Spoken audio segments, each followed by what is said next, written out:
Okay, so Assalamu alaikum and hello everyone. I am Azman Sari. I welcome you all to the session, the cross-border learning program named Urban Jam, initiated by Vanita Shetty, the convener of Placemaking India.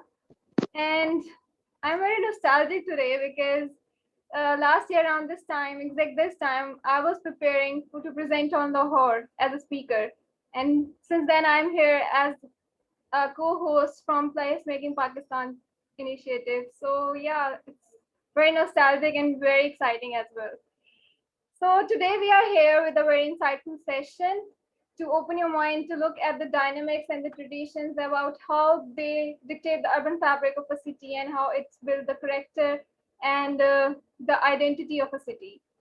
Thank you so much for joining us today on this very busy evening of the City Day evening. And Happy Independence Day to both nations. Without further ado, I would like to introduce architect Rameez Haider to moderate this show. Rameez is professionally an architect, hobbyist painter, and classic music enthusiast. He has a profound indulgence in South Asian culture and history, a history which reflects color, inclusion, and togetherness. The elements which he believes should be reflected in designs of our cities and neighborhoods. He takes the concept of decolonization of South Asia as a thesis of his life. In his view, the only way to ensure cross-border togetherness is to bring concepts of civilization and culture back to life, because these concepts have genuine potential to offer togetherness and coexistence, reducing religious, ethnic, and racial divides. So over to you, Mr. Rameez, the art enthusiast. Thank you, Asba. It is my utmost pleasure to be here, to be moderating this lovely talk. And the topic of today's webinar, it is also something that should be very close to our hearts. The festivals in placemaking, because these very festivals actually constitute the culture of the entire Southeast Asia and the subcontinent.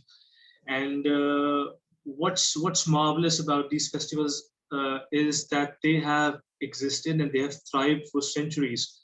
Some even happening for about more than 8 centuries. And these festivals, outrunning the test of time, it is something that should be observed. And I'm really glad that I am today a part of this this observation that we are going to do together. And happy Independence Day to the fellows of both countries. And one more important thing that is needed to be highlighted is that we didn't get it from each other; we both got it from British. So we are in this together. This independence, we are together. So if I reflect a little on today's talk, when we talk about festivals, when we have talked about how they have thrived the test of time or survived the test of time, we need to understand the phenomenon of their happening. And if we, as opposed to or as compared to the modern cities or the modern buildings or the modern architecture, when we reflect onto the traditional cities and we think about them and we have a look on them, we see that the buildings do not exist in the form of isolation. In isolation, they exist as fragments of a whole, of a larger whole, that is the city. And it is more like a sum of its parts. It is more like a rosary or a string of beads, where the individual pearls and the stones are actually the buildings, some smaller, some larger. And but we also see one particular decorative element in it, one bezel in it, one jewel in it, that sort of beautifies the whole string or the whole rosary. And that those bezels or those jewels that are the elements that need to be understood. I am referring to the landmarks. I am referring to the artifacts, the urban artifacts, the traditional buildings. Buildings like tombs, buildings like temples, buildings like mosques.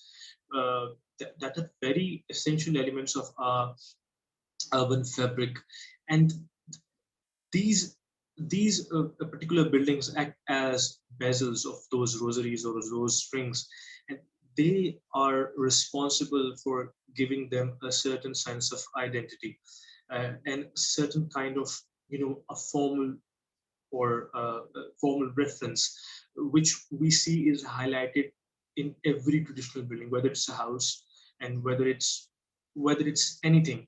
And also uh, we see a certain dynamism in terms of the building function. And I think these these this kind of association, and what's also very important is to analyze and see how there is a certain transition that happens from these particular urban artifacts to the other buildings, or to the city fabric. And this it is like a transition from a macrocosm to the microcosm and back to the macrocosm. And this to and fro movement actually constructs or enables the human beings to construct the very fabric of the city, that is formally aligned, that is unified. And that is something that enables the people to actually uh, be together, offer a collaborative sort of atmosphere, and offer coexistence that we have seen through centuries. And it is also very fascinating to see that how still these particular festivals and these episodes of coexistence bring people together. And that is the very reason we are here together, also sitting with one another and observing this beautiful phenomena of festivals, and the role of festivals in the placemaking. I am very gladly going to introduce today's speakers. First one will be Mehroze Nasim, who is a graduate of architecture, and he is working in a notable architectural firm of Lahore and in Pakistan. And Mehroze has been an avid photographer since childhood, and he credits his love for architecture and urban design to the time spent during photographic excursions in the lively and hectic streets of Lahore and Bahawalpur as a teenager. Although Mehroze was born and raised in Lahore, but his ancestral town is the city of Bahawalpur. Bahawalpur, as most of us know, the twin cities of Bahawalpur and Multan are known as the city or cities of saints, are known for their beautiful dome architecture. And there are several tombs attributed to saints, which you know which spread peace and the message of unity in different timelines, and how they still are able to bring about uh, you know festivals and togetherness of the residents, or to the people all around the world. And Mehroze also, his thesis, architectural thesis project was reimagining the urban voids, a critical case of abandoned railroads. And that sort of gave him a chance to observe and study the overlapping concepts of social housing, placemaking, urban regeneration, and the political and economic factors that contribute towards the urban design. And our next speaker, uh, uh, uh, Sharupa Dutta, who appears to be a very multi-dimensional person, very multi-talented, and she brings to a project her versatile abilities. And very interestingly, Sharupa has been a theatre actress and has produced and directed a number of theatre productions, television shows, including serials, soap operas, chat shows, game shows, cookery shows, culture programs, and telefilms.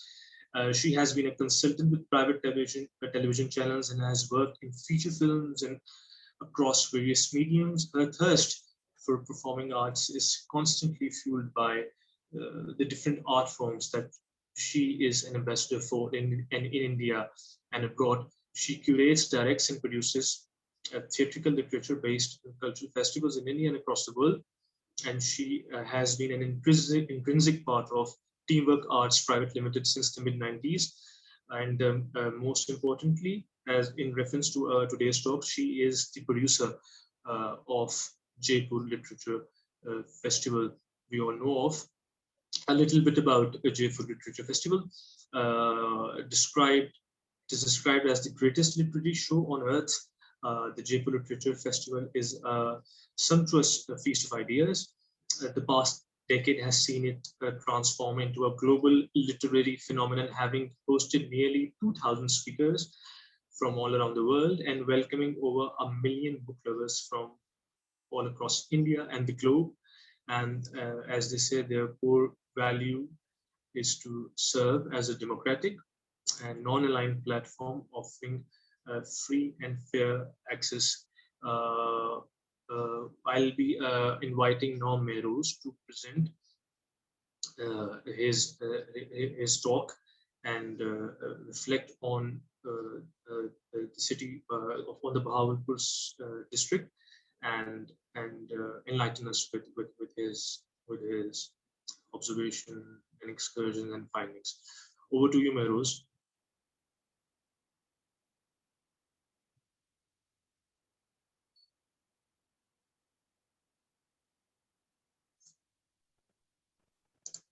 Can you hear me now? Yes, we can hear you. Great. Thank you for the lovely introduction, Rameez Bhai. I feel humbled and grateful. Well, I'll start sharing my screen. Let me know if it works.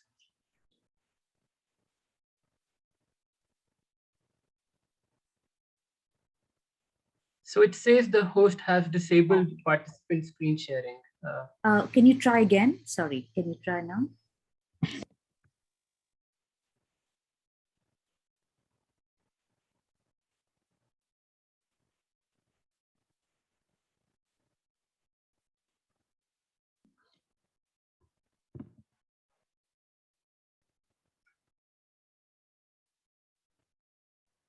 Yes, Mehroze, we can see it now. Great. So I found this image of Dirawar Fort in Bahawalpur being posted on the front page of Google today. And I found it very surprising that out of so many cities in Pakistan, Google chose Bahawalpur today to be star of the show on the 75th Independence Day. So I'll begin by playing a video that I've compiled, and I believe it sort of captures and summarizes the essence of what Bahawalpur, in terms of its culture and its people and its festival, stands for.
So I hope you guys liked the video and it sort of transferred the essence of which I was talking about earlier.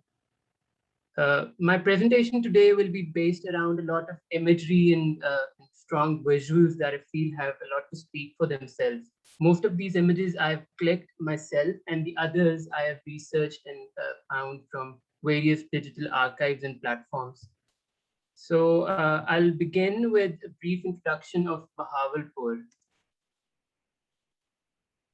So Bahawalpur is not only a city, but a district that comprises of small towns and villages around it. And because of the rich Sufi and religious history of this region, most of these towns are named after these Sufi mystics. For example, the Makhdoom Wali is named after Makhdoom Bukhari. Similarly, Jahania is named after Jahan Gasht Bukhari. And Uch Sharif is named after the Uch Rani, who embraced the divine message that Jalaluddin Bukhari brought along when he came from Bukhara. So Bahawalpur is located in the province of Punjab, south of Punjab to be precise, and it is the 11th largest city in Pakistan by population. And Bahawalpur was actually founded in 1748 by Nawab Bahawal Khan, who at that time shifted his capital from Sindh to this area. Bahawalpur also lies at the edge of Cholistan Desert. And if you can see this map on this right corner of the screen, we have Rajasthan just right next to it. So Cholistan sort of, it transitions into Rajasthan, and then we have Jaipur sitting next to Rajasthan here, just below New Delhi. So Bahawalpur is a home to various ancient societies, and it contains ruins from the Indus Valley civilization. It even contains some Buddhist sites as well. So prior to establishment of Bahawalpur, the region's major city was the holy city of Uch Sharif, as it was founded by Alexander the Great at that time when he came to conquer the Indus Valley region. So it was a regional metropolitan between the 12th and 17th centuries that is renowned for its collection of historic shrines that were dedicated to Muslim mystics from the 12th and 15th centuries. Another important thing about Bahawalpur is that it emerged as a center of Chishti Sufism following the establishment of a Khanqa by Nur Muhammad Muharvi in the mid-18th century. Bahawalpur was an independent state. It was not initially a part of Pakistan, but when partition occurred, these independent princely states were given an option by the British Raj to choose a side. And in August 1947, Bahawalpur acceded to join Pakistan under the rule of Nawab Sadiq Muhammad Khan Abbasi V.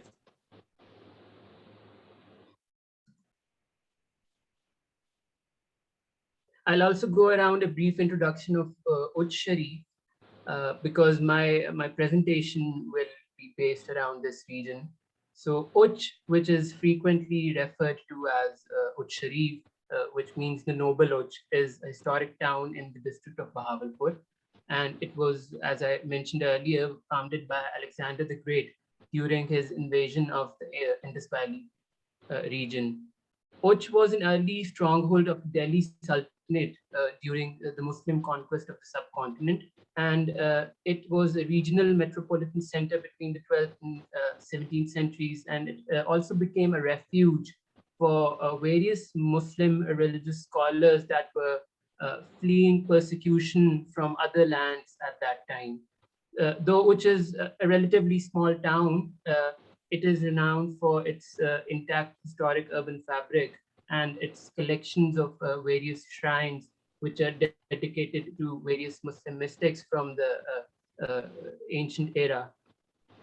Also, what is important about the architecture is that it is embellished with extensive tile work blue tile work to be precise, which is a very distinct architectural style of southern Punjab.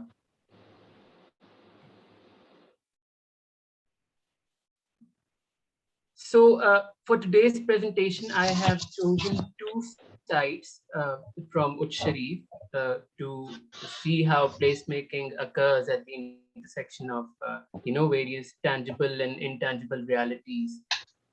First of all, we'll begin with the first site, which is Bibi Javindi's tomb complex.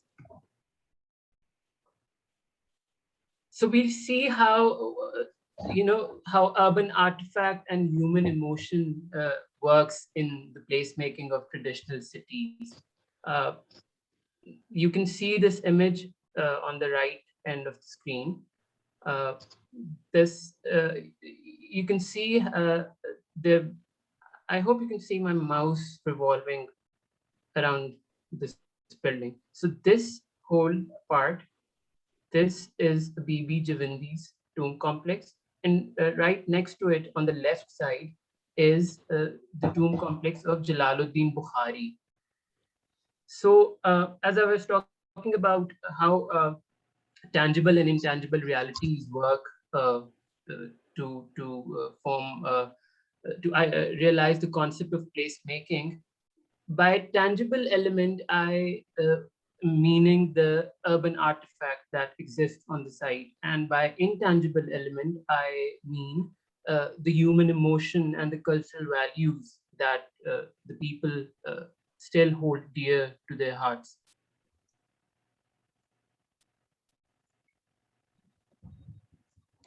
So we can see how this urban artifact has affected the growth of the city around it.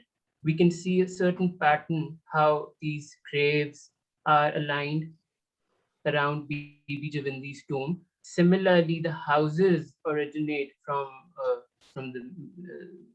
the center of the same artifact, and there are various uh, spiritual as well as monumental aspects of such artifacts or artifact buildings, if you may call it, that make them relatable throughout generations.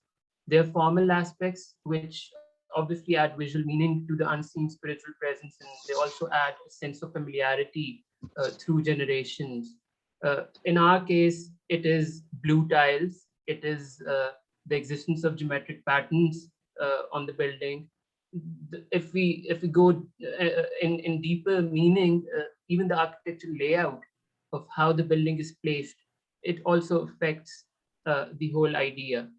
So another really interesting thing that I find quite remarkable, actually, you see these graves which are which are formed quite later from the time that the original tomb was made. Instead of generic tombstones, or you call them gravestones, they've used these blue tiles to mark the graves.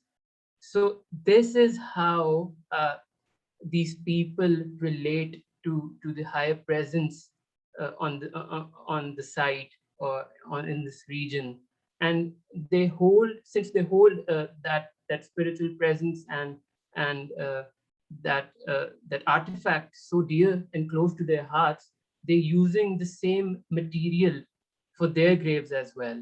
So this is how that urban artifact and the centrality of it, it sort of sets the stage for future developments.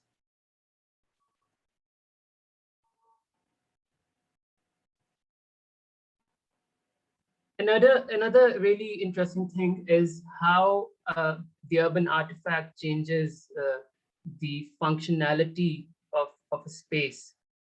In our case, Bibi Javindi's tomb complex is actually a graveyard. But since the people hold this monument so close and dear to their hearts, this place is now used uh, as a public park or even as a public square. I mean, people especially the people of South Asia, they are really superstitious about places like graveyards. But in our case, the same people are now using it as a playground for their children.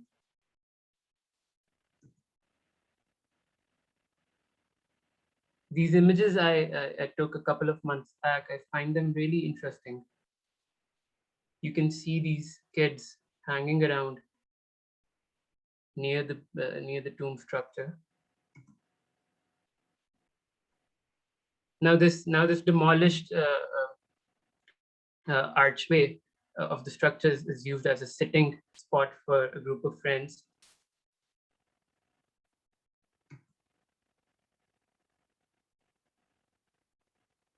Another blind arch here in this image, it is used by a boy as a sitting spot.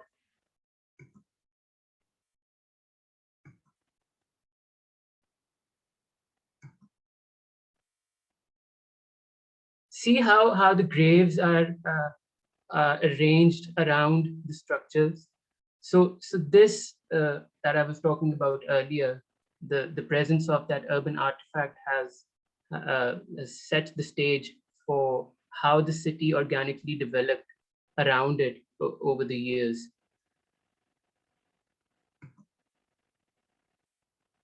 Now I'll move forward to the second complex, which is Jalaluddin Bukhari's tomb.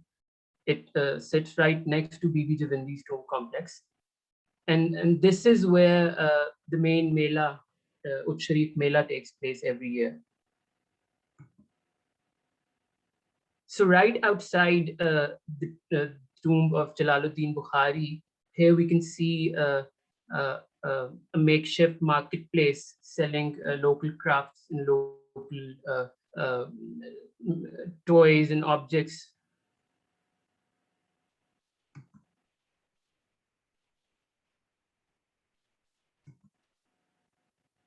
Now these are some posters depicting the same Sufi saint.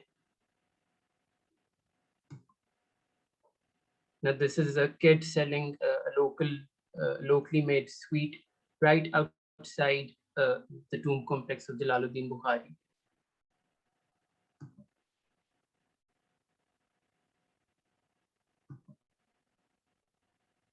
So as we move across this marketplace, these steps lead us to the main place where the festivity takes place. And as you walk up these steps, which it also symbolizes that you're going to meet a higher power. You go up and you enter through this deori, a gateway, which is extensively embellished with these locally made tiles.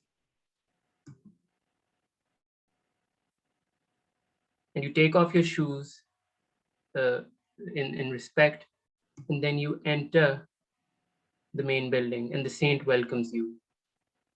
This image, I found it really powerful, and it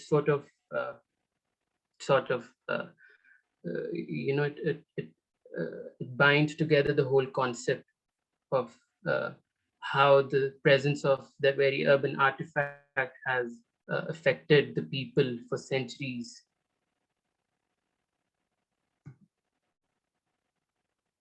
So when you enter through the deori or the gateway, this is the main courtyard and the mosque, and right next to it is the tomb.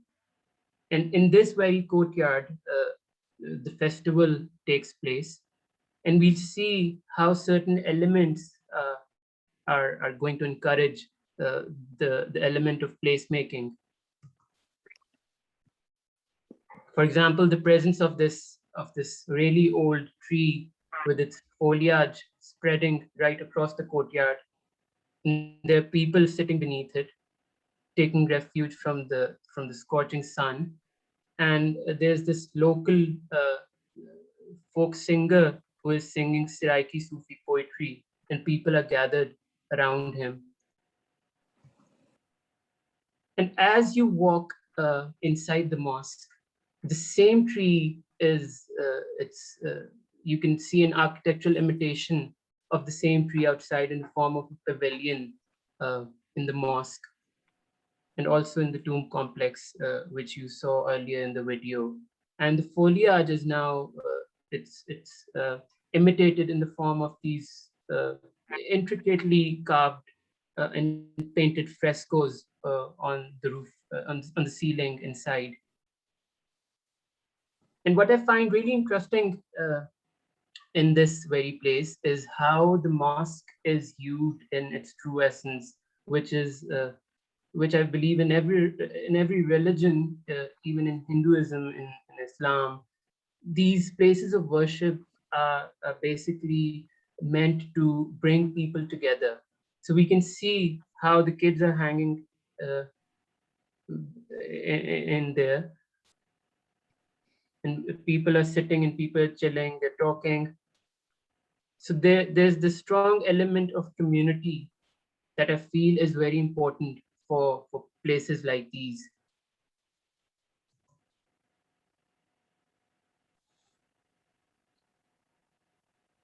Now these geometric patterns that I talked about, the symbolism in BBJ in this tomb complex, how people use these elements to connect with the saint and the Sufi mystic that this holds so dear to their hearts. Now I'll share some photo excerpts from Uch Sharif Mela.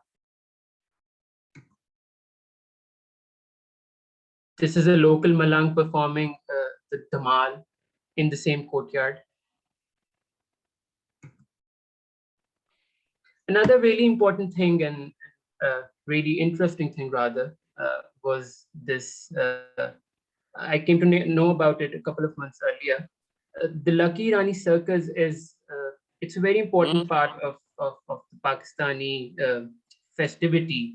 So the Lucky Rani Circus has traveled all the way from Lahore, some 500 kilometers away, to the desert town of Uch Sharif for the Mela. So because of this traveling circus, the rather dead desert town, it becomes so alive for 3 or 4 days while the festivity lasts.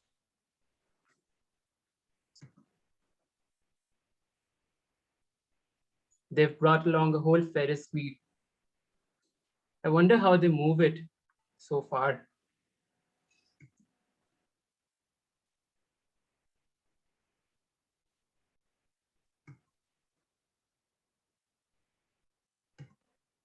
That was it on my end. So the main theme, I believe, of my presentation is, how the presence of the urban artifact has it has set a stage for the festivity, and it has set the various elements around which people have gathered for so many years.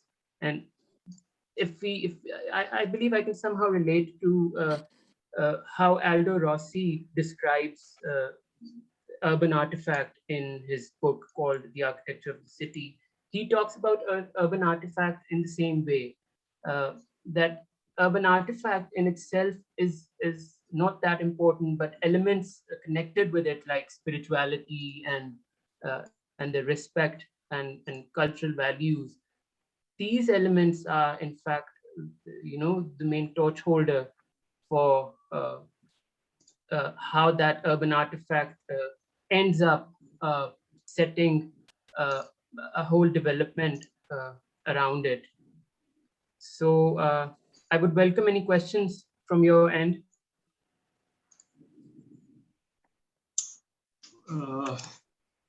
Thank you, Mehroze, for the very insightful presentation. I think we'll take the questions and we'll reserve comments for the end. Right now, I will invite Ms. Sharupa Dutta for her insight on the beautiful city of Jaipur. I got briefly introduced to Jaipur through two movie productions. One was recently I saw Bandish Bandits, and also I saw I think The Fall by Tarsem Singh a couple of years ago. So I have a very brief and very vivid introduction of the beautiful city of Jaipur, and I'm really looking forward to Sharupa's talk on it. Over to you, Sharupa. Thank you. Thank you so much. And Mehroze, thank you so much for that presentation. That was lovely. Thank So you. interesting. And well, happy Independence Day to all. Thank you for inviting me to this talk. So I will be talking about Jaipur and how the Jaipur Literature Festival has actually, what role it has played in placemaking Jaipur as a city that has received international recognition. So very briefly, Jaipur is, I think Mehroze showed a map in the initial part of his presentation. Jaipur is like literally in the state of Rajasthan in Western India. It's adjacent to Pakistan. It's like literally it shares the boundary with Pakistan. And it's very similar to the place that he was talking about. It's kind of, what we say, it was a desert city, but over the years, it has also been a city. So they have irrigated it more. There's more greenery. Even I remember when I was young, when I was a child and I had gone there, there were so many more sandy bits. And over the years, the government has irrigated the city much more. So it has become a lot more green. And it's what we call, it's not like Jaipur is not a metro city in India, but it's like what we call B city. It's like a secondary city. But what Jaipur was known for, Jaipur was always popular in the sense that Jaipur has a lot of heritage. And in India, it forms the Golden Triangle. So when tourists arrive in New Delhi, they travel to see the Taj Mahal, because most tourists who come to India want to see the Taj Mahal. So they travel to the Taj Mahal, which is in Agra, and then they go to Jaipur, because Jaipur is known for its beautiful heritage buildings and of course, awesome shopping. So that's why in the touristic language, it's called the Golden Triangle. You visit Delhi, Agra, Jaipur, and all this is very easy to do within 2 days. Both the cities are not very far from Delhi. They are both on an average, depending on the time of the year. It takes you a maximum of about, Agra is a little closer to Delhi. It takes you about 3 or 4 hours if you're traveling by car. And Jaipur, if you travel from Delhi to Jaipur, it takes you about a maximum of about 5 hours again by car. And of course, you can travel to both these cities by air, by train, by bus, and of course, by car. So what happened is about 25 years ago, there were some well-meaning people in Jaipur who were very, very concerned about the heritage of the city going to waste, in the sense they felt that people were rebuilding the city. They were breaking down new buildings. They felt that people, the average person living in the city, or sometimes the people living in the old Havelis, did not have the financial ability to protect their building. Neither did they know the value of protecting old architecture. So they were very quick to kind of, take on a sale or try and change it. Or sometimes, of course, we all know large families, how you have to kind of divide something. So that was what it was. But before I go any further, I think very quickly, I'm going to show you a very quick film on Jaipur, just to give you all a glimpse of what it's like, what the architectural splendor, so to say, is like. This is just like really quite a quick film. So it'll give you an idea of the city, and then I'll talk a little further.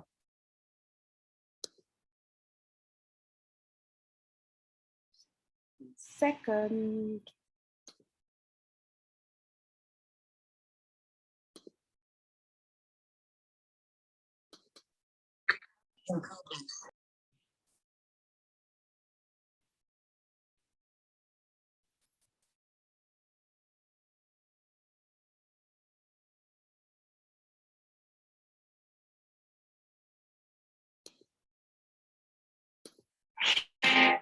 Sorry, one second. Are you all able to see my screen? No, Sharupa. Maybe Sorry.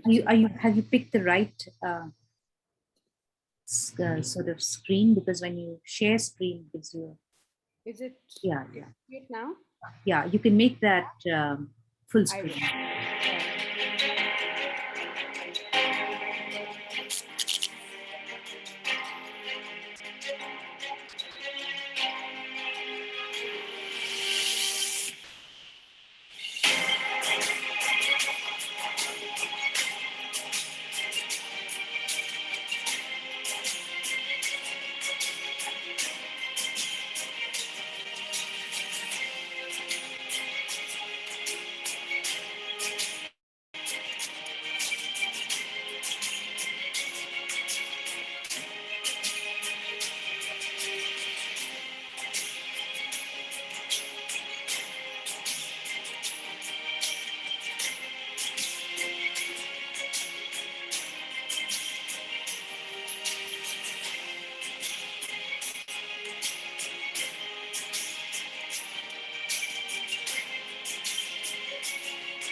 So just to continue, of course, that film focuses on just a few, 1 minute. I think it's still going on at the back. 1 minute.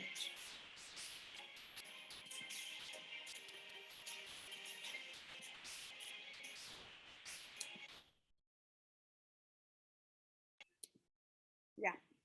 So just to continue, I mean, the film, of course, shows, I just wanted to, for people who are not familiar with the city, just to give a glimpse that actually it has, I wish there were a few more visuals which would have grasped how there are older, this style of architecture literally in, you'd find there are loads of hotels which are built like this. There are lots of, when you're going in marketplaces, there are lots of shop surfaces which are like this. And what essentially happened is that about 25 years ago, there was this group of people, we were included in that group, who worked towards creating some kind of an engagement, some kind of a living experience with the heritage sites of the city, so that people would start utilizing them, so that people would then start seeing them in a different light and realize their value. And as part of the process, there were many small and big events that started. And from that almost gave birth to the Jaipur Literature Festival, meaning literature, like literally discussion around books, etc., was a small part of it. It then, people started enjoying that more. And then the company that I'm part of, we kind of took over and created the Jaipur Literature Festival, which then has become world renowned. It's become very popular. If it's of interest to everyone, I'm very conscious of not boring people. So I will come to the short film on the festival, which gives a little bit more glimpse of the festival. But as compared to the other presentation, I just wanted to highlight that this is actually not a religious festival. Neither is it an old festival. It is a very, very new festival. It's just 14 years old. And it's basically based on literature. The festival is where we invite well-known or not so well-known authors from across the world. India, Pakistan, the South Asian subcontinent, of course, plays a major role in it. But we invite speakers from across the world to actually come and discuss their book. And what is the mainstay of the festival is the fact that it's absolutely an open platform for the discussion around the book. So any opposing, we actually encourage people to have opposing thoughts, so that on stage, that opposing thought, the question answer can happen, and people can actually, get to know more about the subject. So over the years, the festival has become really popular. And what it has done is that, because it's called the Jaipur Literature Festival, and when we did it, like I was sharing with the core team on this, is that right from the beginning, while you have many conferences, you have many seminars, you have many kind of avenues where discussions like this happen. But we were very, very clear that when we created a festival, we wanted it to have the charm, the ingredients, what we just take as it's part and parcel when we talk about a festival in the subcontinent. For example, any of our festivals, whether it's Eid, whether it's a wedding in the family, which is like a festival for us, whether it's Diwali, Holi, we wanted the basic elements of any of these festivals: the color, the sound, the music, the dancing, the joy. We wanted that to really be there in the festival. So while, of course, the festival is about literature, of course, the festival is about books, but the festival is also all this. It's also got color, and like I said, the joy of just being with each other, which unfortunately during this pandemic we're missing. But what it's done is, because the festival is so popular, it has kind of, for everybody who comes and experiences the festival, they go back and they become like ambassadors for the city of Jaipur, because naturally it's given Jaipur a whole new life. Jaipur over the last decade and a half has grown from a kind of semi-sleepy town which just had tourism. So it was literally just that. There were those shops. Tourists usually use one kind of hotel. So it was only that part that was thriving. But with the onslaught of the Jaipur Literature Festival, the city has modernized. Intelligentsia has come in. Today in Jaipur, you'll find everything. You'll find fashion, you'll find food of all kinds, you'll find all kinds of people who actually choose to live there because of the festival. They visited the city and they realized what a beautiful city it is. And it's close enough to Delhi, which is one of the biggest metro cities of India. So it's become so popular, and the festival usually takes place in January.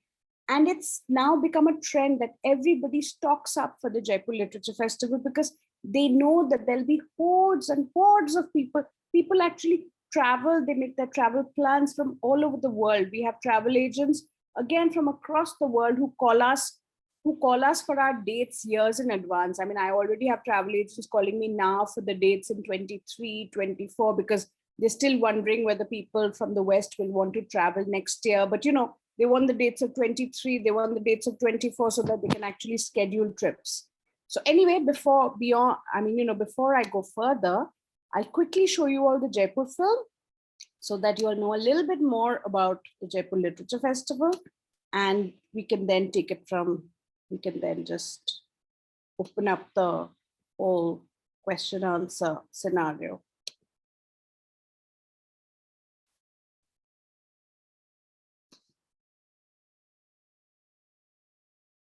Just 1 second.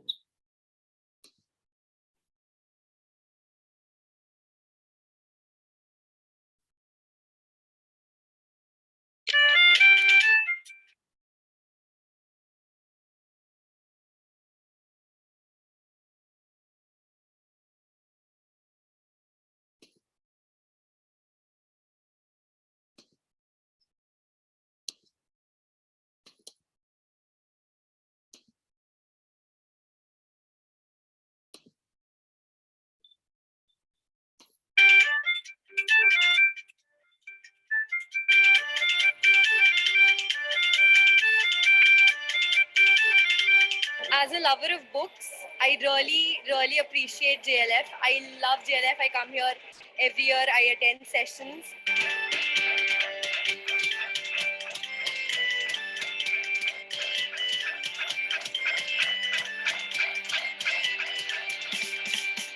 The people, the vibrancy, the amount of different topics, the panels, the hospitality, the culture, everything. It's wonderful. I feel a deep sense of satisfaction that the literary scene in India is so vibrant and so alive. We've had writers from 15 Indian languages and almost 30 international languages. Jaipur Literary Festival. Is there so many brilliant things on at the same time that you can't choose what to go to? It's really fantastic. It's wonderful to be here.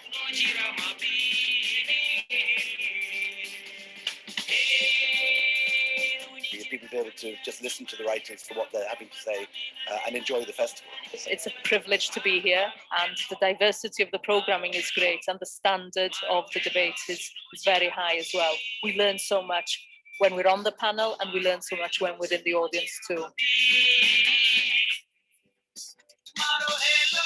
Absolutely live from Diggi Palace.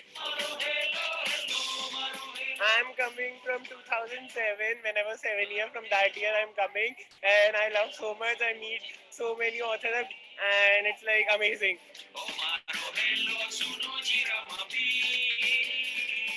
It's really good to see the Jaipur youth, getting so excited for this. Passion of the people on stage. They're inspiring all these people, such an incredible turnout to listen to all these people. I've come to this bookstore 4 or 5 times, and every time I walk away with another book. I've been to festivals all over the world, but I've never been to a festival that is anything like it. It is more enjoyable, more exciting, more vibrant, and it's free. It crosses boundaries and limits and heritages, and that is brilliant. All the speakers, they made us so much clear and love for the literature more and more. And they updated us that what's the new upcoming. And I'm thankful to JLF. And it's nice to see so many, especially young people, interested in literature. It's amazing to see how many of them just keep coming back, sitting through all the panels and taking down notes. It's a very great thing to have this festival in Jaipur. So we come here, we get a lot of knowledge, we can cluster our knowledge here.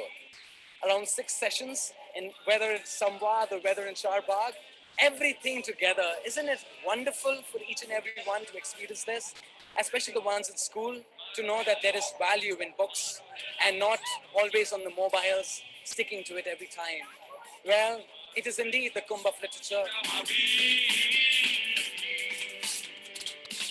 very pleased, particularly how the performance poetry has gone. It's something I think we've been weak on in the past.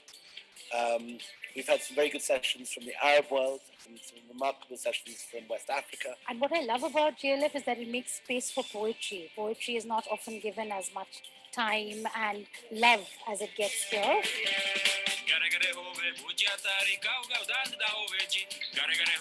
Our duty, as we see it, is to bring the world to India and India to the world. The only way to transform societies is through knowledge and through culture. And if you're able to make knowledge accessible to those who don't otherwise have access to it, that in itself is a great way of bringing about change.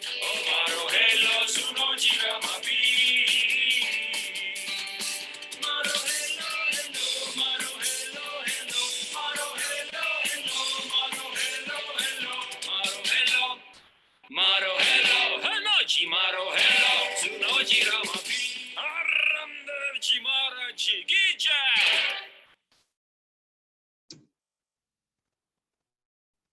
Right. So, so that's, I just, the last thing that I really wanted to add is that when we started presenting or thought about, when we started presenting the idea of Jaipur Literature Festival, we decided to actually place it in a heritage space. It's presented in a heritage hotel. But the interesting part about the hotel is that it actually follows, it has large grounds and it's heritage. So we actually, I don't know how much of idea you all got through this, but we actually really go out of our way to ensure that you really use the building. So you don't just keep building things which don't fit in.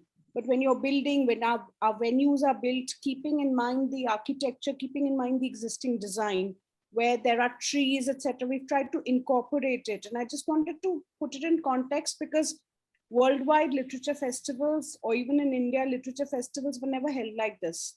They used to be held in auditoriums. They used to be held in worldwide. You just have white tents.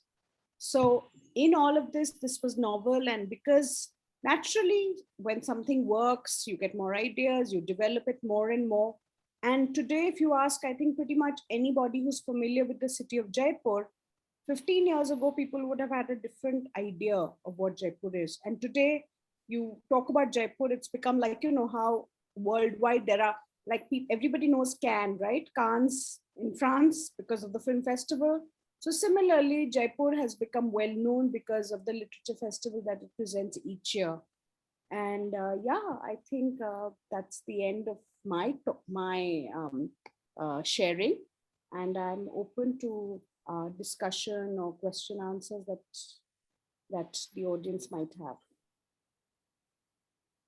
Well, thank you so much for a very illustrious talk. And as imagined, Jaipur offers a lot in terms of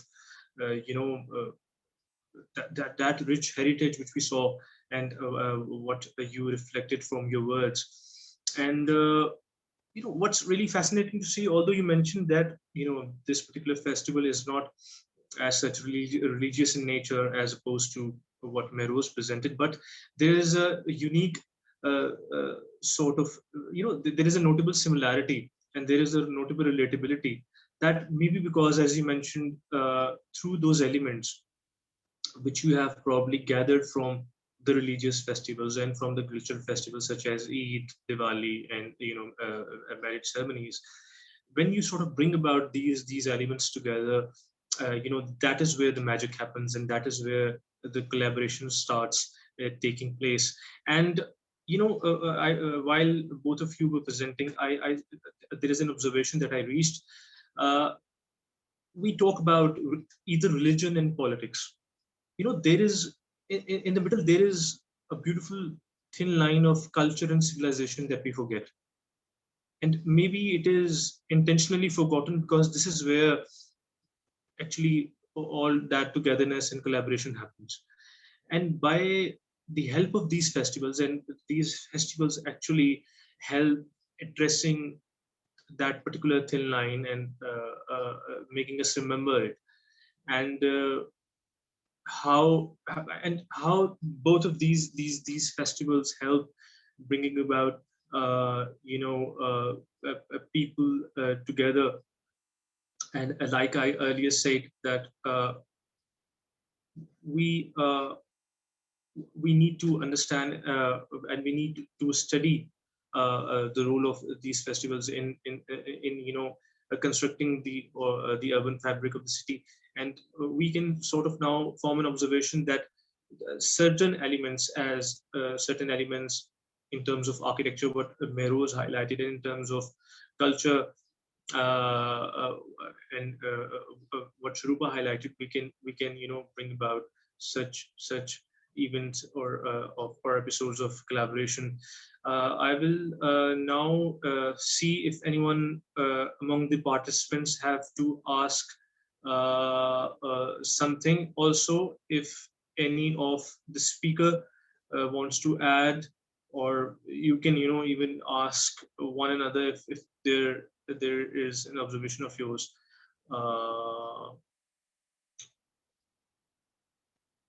I mean, I'm curious, Mehroze. I wanted to ask you that how popular is the festival with people of different ages and people from different areas? Meaning, I'm curious about that. Is it popular with people across ages, or because it's a religious festival, I know, and it's I'm guessing it's the time of the year. I'm just curious about how young people look at it. Well, it really depends, and it's based around, since it's based around religion. It really depends on one's sets of belief. So some people do not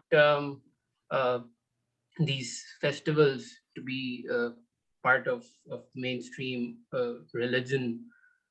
They believe that these are additions that were made later on. So I mean, yes, it is famous, but that set of belief is really important. So I mean, probably the people who have certain connections with these towns, and they've had these connections for generations with these towns and with these places, they're more inclined towards it than people probably like us who are living far away and who have been living in cities. So probably the suburban crowd is more attracted to these kind of festivals, and specifically the Uch Sharif Mela.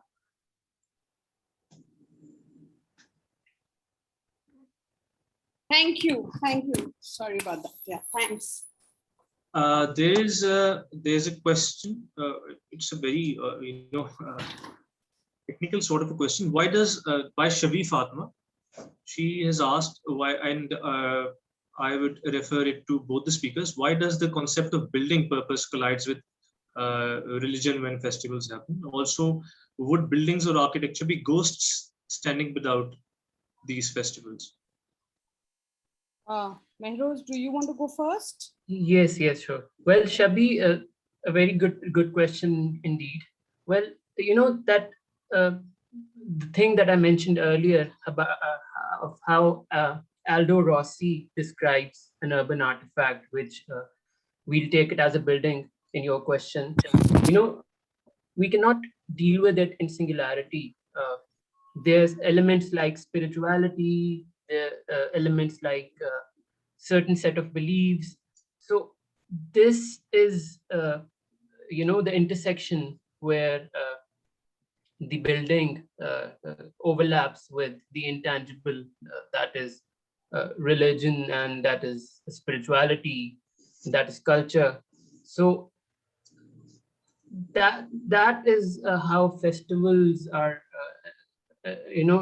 So you've asked, why does the concept of buildings purpose collide with religion when festivals happen? So yeah, that I think kind of answers the question.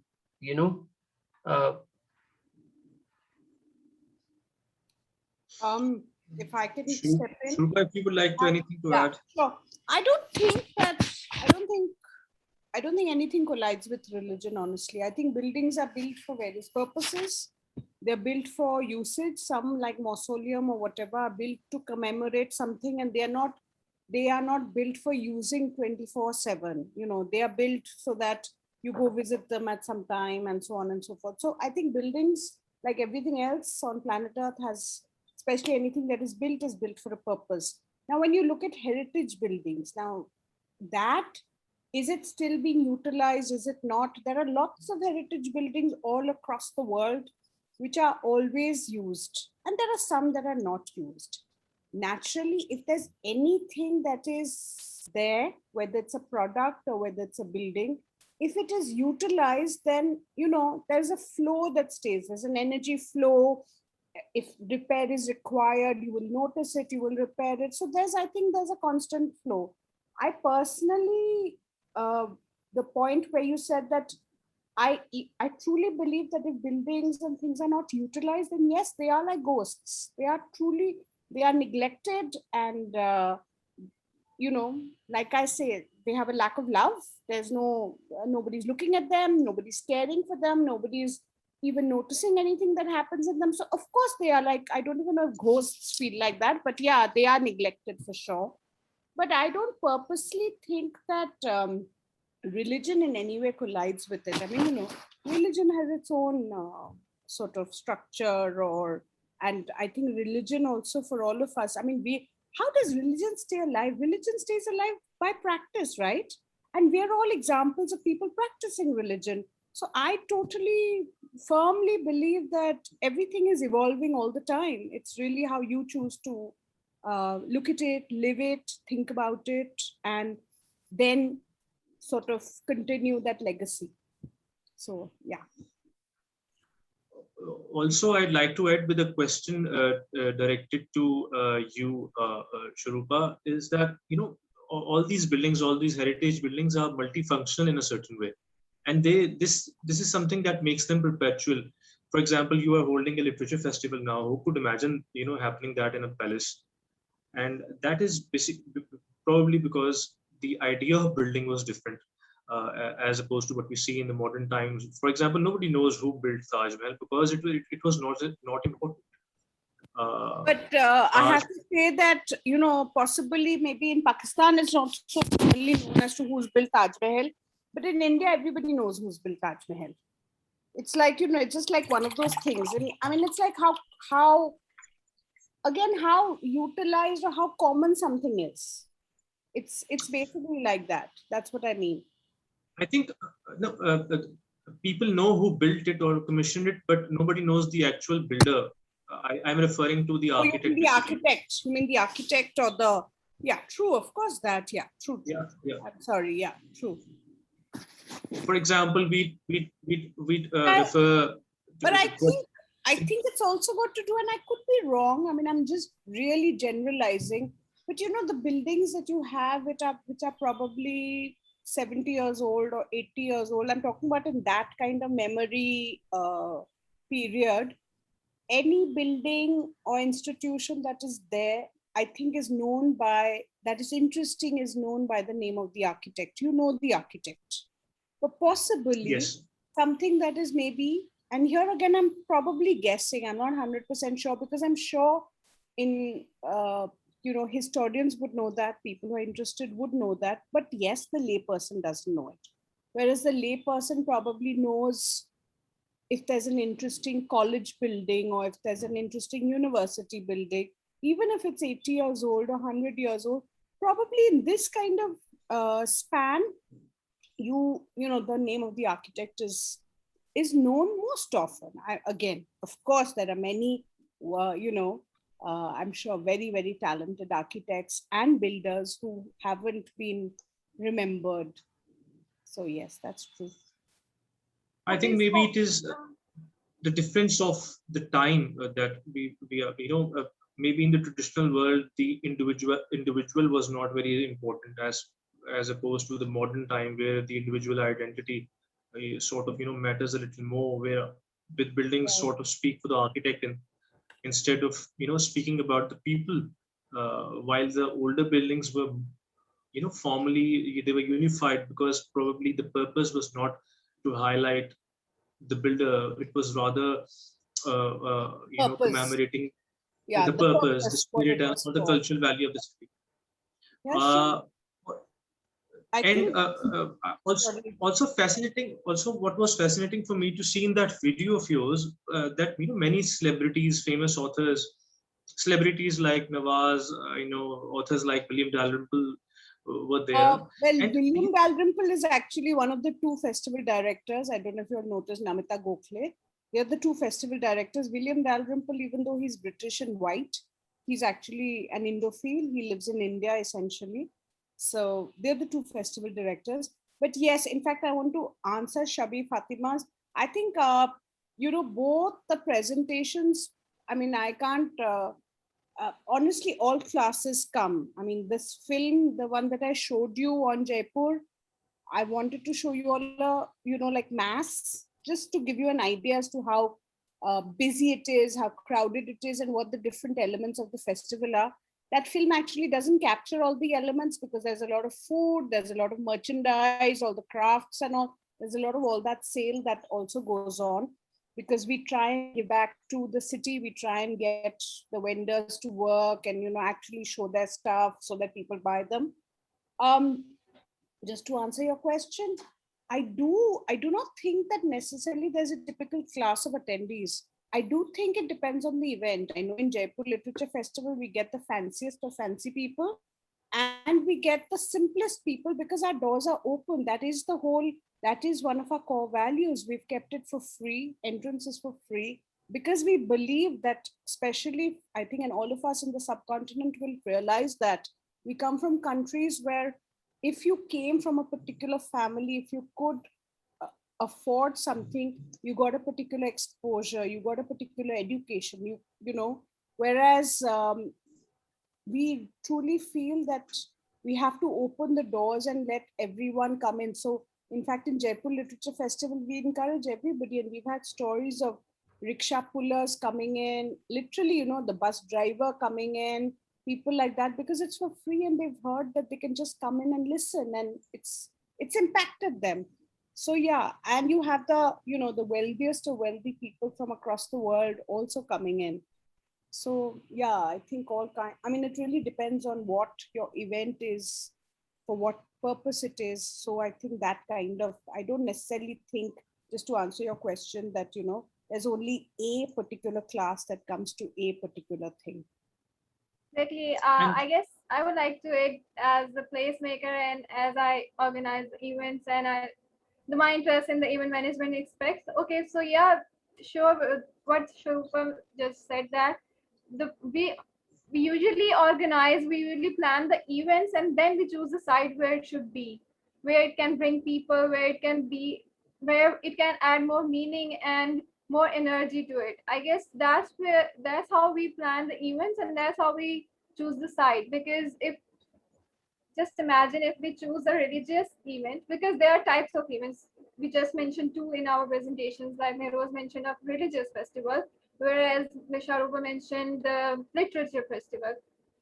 According to both festivals and their purpose, they must have chosen the sites for what, like if we just move the Uch Sharif festival to somewhere else, to some palace or to the Cholistan, it won't bring in the people because it loses its purpose, it loses its essence.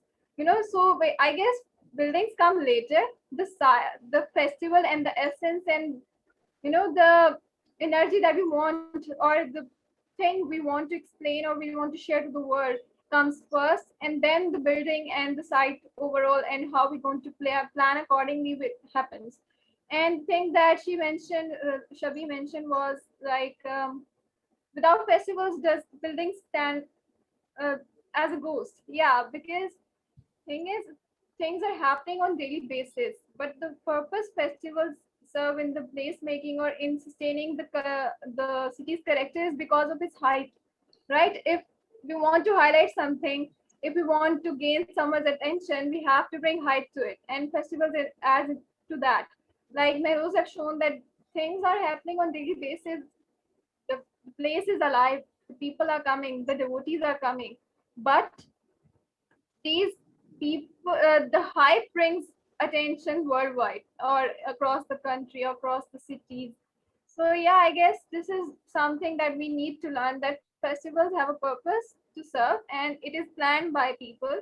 It is not planned by a place, but people who are bringing it to the attention of other people. I guess this is something I would like to add to it, because this was a very my major take from this presentation or this webinar was that we can plan festivals to bring attention towards something that is meaningful and that is very important to us, just like Jaipur Festival did.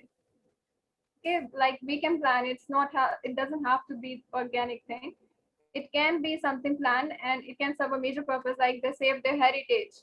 It brings tourists to the place, and the city is saved naturally. It's a very brave attempt, and it has been successful. Amazing.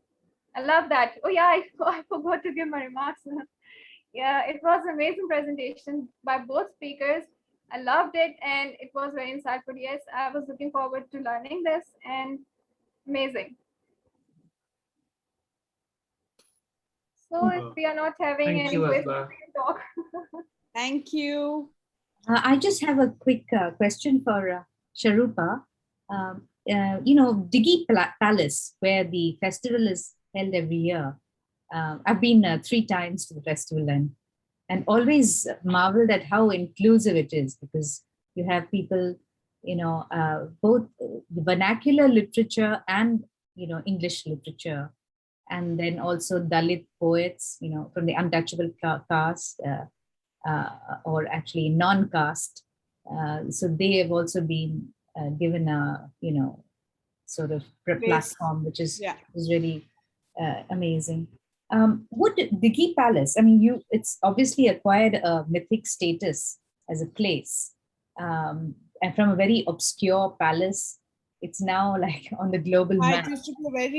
It used to be again, it used to be, what should I say, a very middling kind of a, space earlier. It was always a heritage hotel, but yeah, it's grown, that the venue, because of the prominence that the festival has given, and because of the vision the festival has given, it has become like an iconic venue today. I mean, today people fight to have a wedding at Diggi, or, to go and stay at Diggi. So yeah, it's also grown to.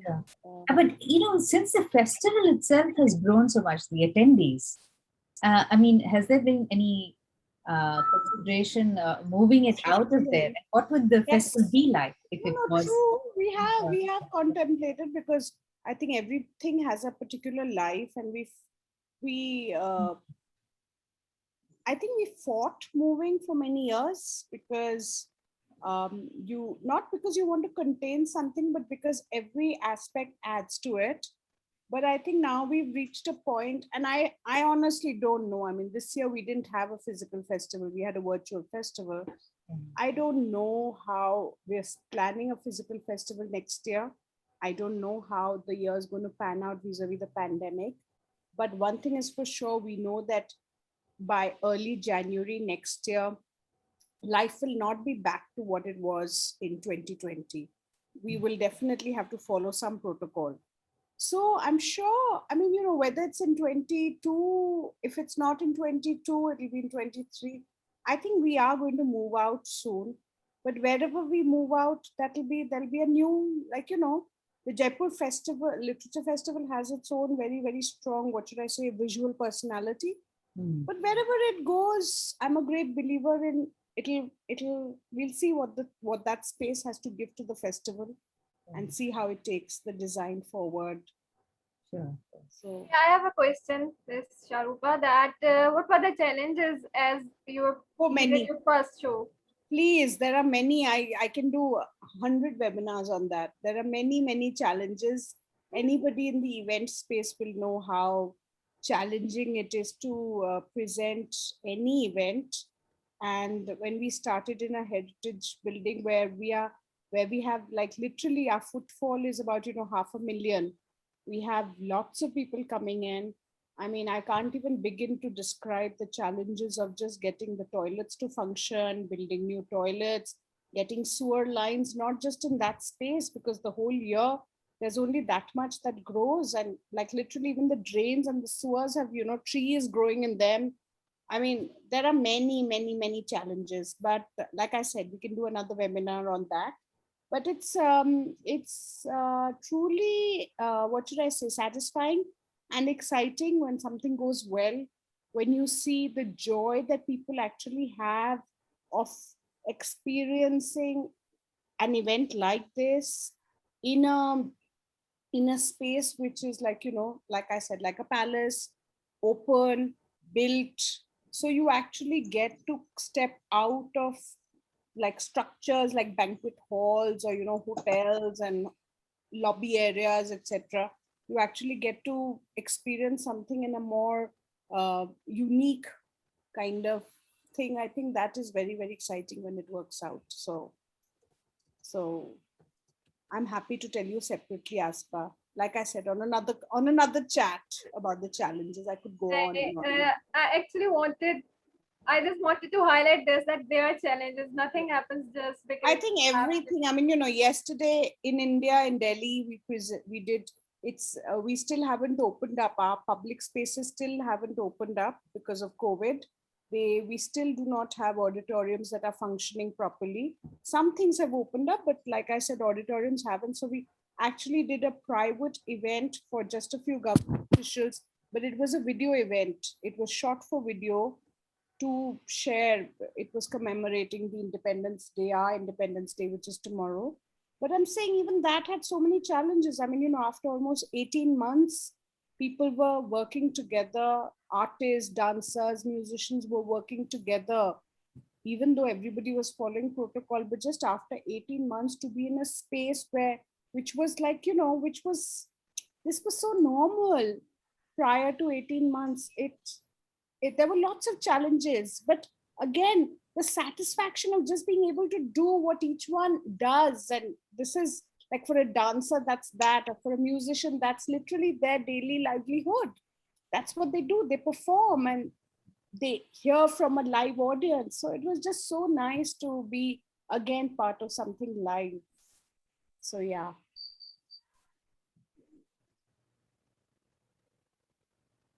Your energy has motivated me to do something like that myself, even at a small scale. But yeah, I just miss those vibes, those gatherings. Oh, absolutely. I mean, I was just telling some of my colleagues that while we've been very, very busy since March of last year, since this pandemic started, we've been very busy presenting virtual festivals and, working in the virtual space. We've been very busy, but physically, we haven't done crazy things like this. Even if we've done smaller things, we haven't done crazy things. And honestly, I was telling somebody, it was good to get the old bones working, because it's literally like purani machine mein oiling dal rahe ho, like how you forget. So yeah, I hope all of us are back to presenting what we do, all our live festivals. We're back to visiting different places. We're back to experiencing and enjoying and just, savoring what is there. I mean, honestly, some of the pictures that Mehroze shared were just so stunning. I mean, I'm so keen to actually visit the site. So yeah. You must. I hope I can. Anyway, thank you. I mean, if there's anything else that anybody would like to say as a closing. Well, I am profoundly overjoyed and fascinated, and I'm sure everyone else as well. And it is fascinating to see how these festivals illustrate the very spirit of our cities. And it is something that is, unprecedented in the world as well. I think if there is something the participants have to ask, otherwise, I think I don't see any further questions or queries. So I think over to you, Vinita, to end our today's webinar. Thanks, Rameez. Thank you so much for so sensitively steering the conversation. I love what you said about, jewels in the rosary and how architecture spills out into the street fabric, and how that in turn attracts people, enables people to be together and collaborate. And that really set the tone for the discussion. And Mehroze, I really appreciated your slides, and really transported us into this place which we haven't known before. I think none of us, actually knew about it before across the border. Trees encourage placemaking by offering refuge from the scorching sun, and being a natural sort of theater for Sufi recitation. That was a beautiful thought. The traveling circus, the lucky Rani circus that transforms the desert city over the 3 or 4 days. The presence of urban artifacts, iconic artifacts, which set the scene for festivities. And your quote about that it's not, the artifacts don't become important, but it's the cultural values, the spirituality and respect. These are the torch bearers, of ultimately for, the artifacts are sort of, transmuted. And Sharupa, I just loved, it was a great reprise for me, and seeing the Jaipur Literature Festival in its heyday, the open platform that it provides for discourse and debate, and the ingredients of charm and joy that you've sort of, as a producer, you've brought into the festival. Your commitment to do that. It's all place-led, really, and how the festival has actually transformed the city and made festival goers ambassadors for the city. And that is an amazing observation. And actually, I do hope, this storyteller's paradise that, Jaipur Literature Festival actually stirs the imagination as well. So it's a perfect setting for future writers, inspires people from all classes to come and participate. What I do hope is that this is actually officially the end of our discussion, but we've started this about a year ago exactly to the date. We started this cross-border conversations with, starting with Lahore and Old Delhi, 2 walled cities. Then we talked about Islamabad and Chandigarh. Then help me, Azba. Karachi and Mumbai.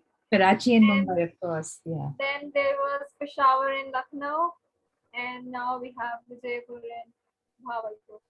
Yes, and it's been an extraordinary journey because while most of the twinning of cities takes place with US, some remote cities in the US, in the UK and Korea, but we've actually done our own twinning of cities, and as thanks to Azba's research, because she did a lot of research on pairing of the cities, and that's how we've ended up with these pairings.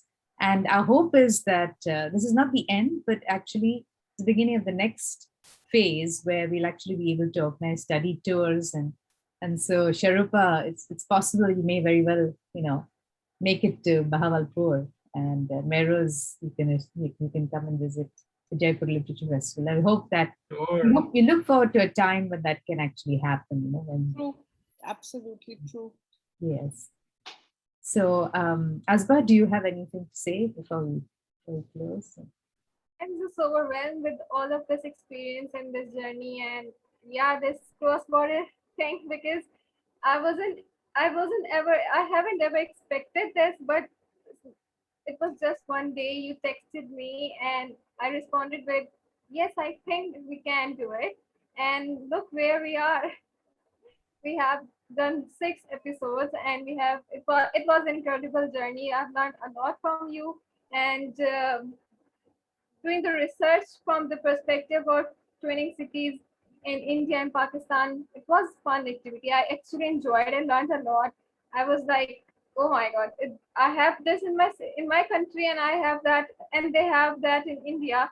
And wow, I was just learning things on my own, and I was looking forward to presenters.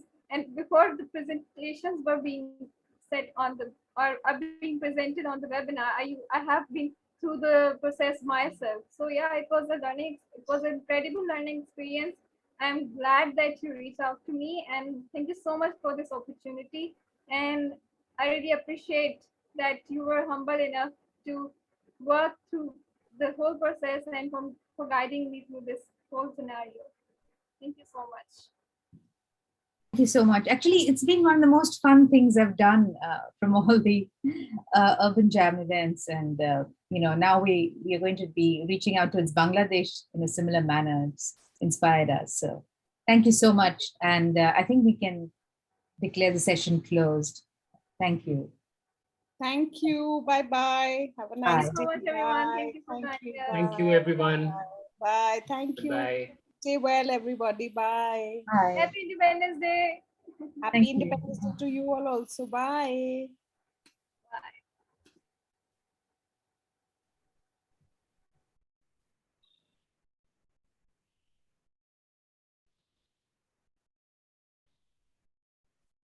Thank you. Thank you so much, Rameez and Mehroze. Thank you.